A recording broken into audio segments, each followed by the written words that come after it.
आए गए थे। विनय, जिस तरह से हिरासत में लिया गया है, क्या किसी तरह का कोई प्रतिरोध भी किया? और जैसा कि बता रहे हैं आप भागने की कोशिश की, आप ये किस तरह से राजस्थान पहुंचे थे और किस तरह से वहां वो गिरफ्तारी से बच रहे थे? जी बिल्कुल, देखिए चंदन, जैसे ही इन्होंने देखा कि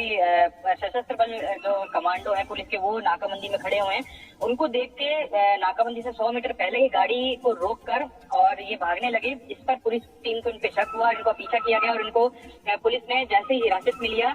उस टाइम बताया जा रहा है कि इन्होंने अपना नाम भी सही नहीं बताया, लेकिन जब संदिग्ध होने पर इनको थाने ले जाकर पूछताछ की गई, तब जाके ये बात का खुलासा हुआ कि जिस व्यक्ति को पुलिस ने नाकाबंदी देख के भागते हुए दबोचा है वो और कोई नहीं बल्कि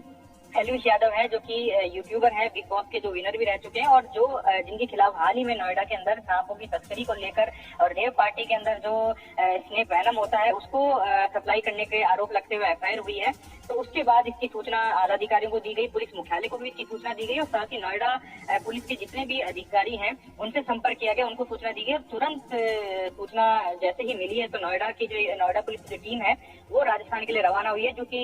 कोटा ग्रामीण जाएगी और एलविश को यहाँ से फिर हिरासत में लेके अपने साथ नोएडा जो टीम है जाएगी और वहाँ पे इस केस के रिगार्डिंग आगे जो पूछताछ है वो एलविश से की जाएगी। जी विनय, अगर बात की जाए एलविश को नोएडा लाने के लिए, तो इसमें क्या कुछ कानूनी प्रक्रिया होगी? क्या ट्रांजिट रिमांड की जरूरत पड़ेगी या किस तरह की प्रक्रिया होगी? और कल जैसे छुट्टी का दिन है तो क्या इसमें समय भी लग सकता है? और नोएडा पुलिस के कब तक पहुंचने की उम्मीद है? जी चंदन, देखिए मैं बताना चाहूंगा, क्योंकि राजस्थान पुलिस ने एलविश यादव को गिरफ्तार नहीं किया है, केवल हिरासत में लिया है। तो ऐसे में जब नोएडा पुलिस मौके पे पहुंचेगी और वो वारंट दिखाएगी कि ये हमारे यहाँ पे इस केस के अंदर वांटेड चल रहा है, तो उसके बाद जो एक थाने पे एक प्रक्रिया होती है, एसपी स्तर के लेवल की एक प्रक्रिया होती है, वो प्रक्रिया को पूरी करने के बाद, कागजी कार्रवाई पूरी करने के बाद जो एलविश यादव है उसको राजस्थान पुलिस नोएडा पुलिस को सौंप देगी, उनके हैंडओवर कर देगी और उसके बाद नोएडा पुलिस एलविश को अपने साथ लेकर रवाना होगी, उससे पूछताछ की जाएगी। बताया जा रहा है कि जो सूचना मिली है उसके बाद टीम रवाना हुई और रात तकरीबन 9 से 10 बजे तक जो नोएडा पुलिस की टीम है वो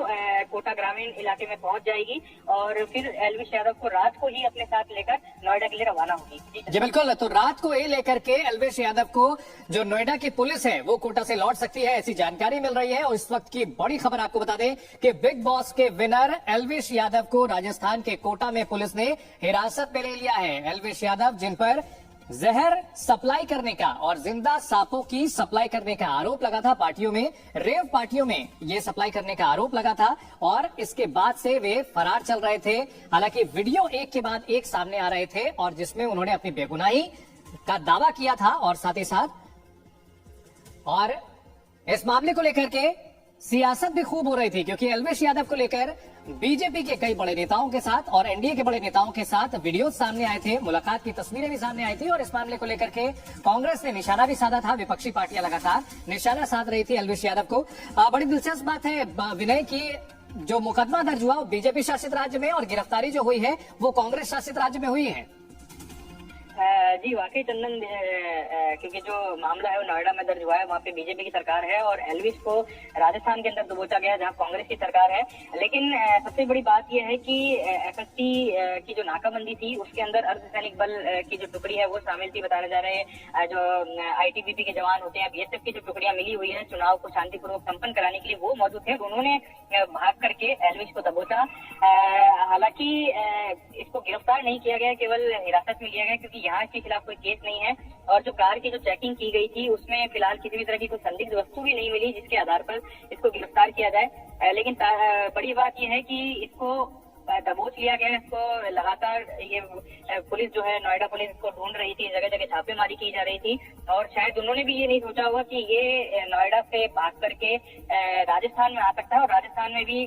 जो कोटा क्षेत्र है, जो हाड़ौती क्षेत्र है, वहाँ पे जा सकता है। लेकिन एक बात और है कि कोटा की तरफ आया है तो अब यहाँ पे भी सवाल खड़े हो रहे हैं कि ये इस एरिया में आया के साथ जो 4 लोग और मौजूद थे कार में, वो कौन है? क्या वो इसकी फरारी में इसकी मदद कर रहे थे या फिर वो नोएडा से इसके साथ आए थे? तो इन तमाम चीजों को लेकर फिलहाल जो पुलिस है वो अभी अपनी जो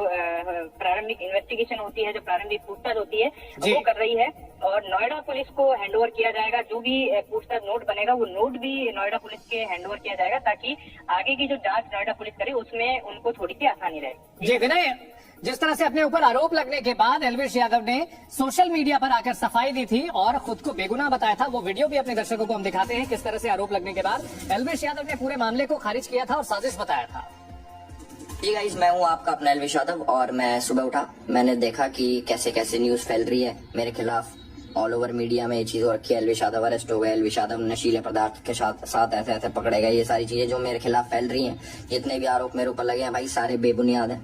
सारे फेक हैं, 1% भी इनमें सच्चाई नहीं है। मैं पूरा सहयोग करने के लिए तैयार हूँ यूपी पुलिस के साथ, और मैं रिक्वेस्ट करूंगा यूपी पुलिस को, पूरे प्रशासन को, माननीय मुख्यमंत्री जी योगी आदित्यनाथ जी को, कि मेरी 1% भी